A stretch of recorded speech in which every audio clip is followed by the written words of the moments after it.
Hi everyone, my name is Jasmine Arora. I am an image consultant, corporate trainer, stylist and founder of Imagicians.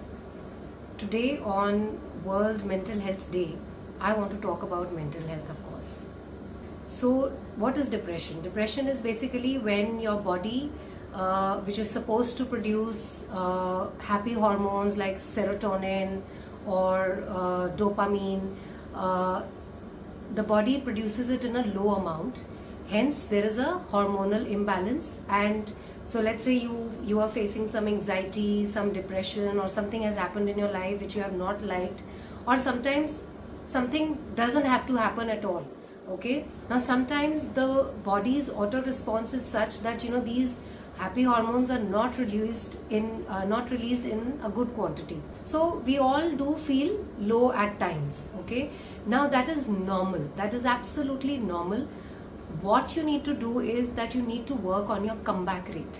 Now what is that comeback rate? Comeback rate is basically how quickly can you snap out of it.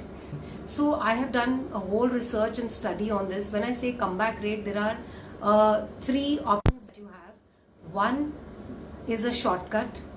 Second is basically something long term but which will be more reliable and helpful.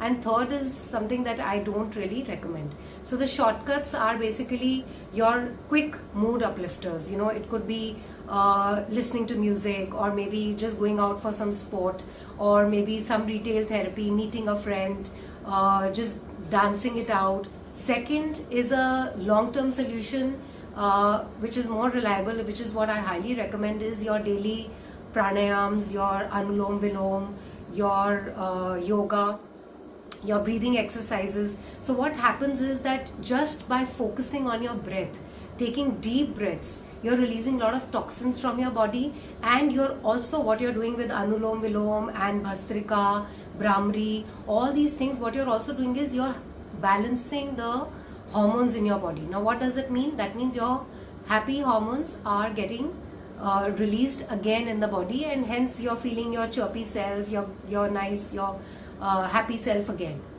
Third is what some people resort to is, of course, you have a drink or go for a smoke or other kind of substances that they take, which also gets you out, but it is temporary, because till the time it's in your blood, it's going to give you a high, but after that it's going to be a roller coaster, and it is going to give you a very sharp dip and a very sharp fall.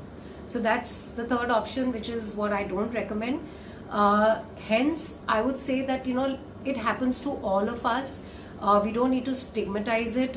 I mean, that it's a way of life. It just trickles or crawls into you without knowing. What you need to do is that you need to be aware that it has crawled into you, that there are days when you just don't want to get out of the bed, you just want to eat, you just want, so you need to have a list handy as to what are the things that will give me that immediate spark.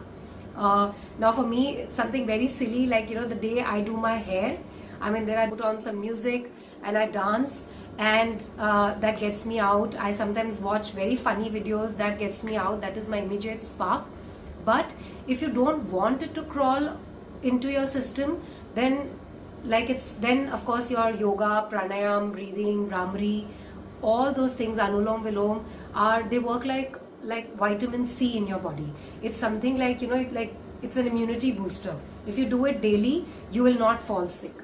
But yes, at the end of the day, we are all human beings, and sometimes we lose our practice, we get busy with other things, and so it crawls back in. And then again, if it does, be aware that it is in your body.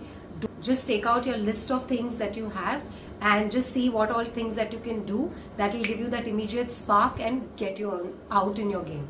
So thank you so much. Have a great day and be yourself, and don't stigmatize this. Thank you.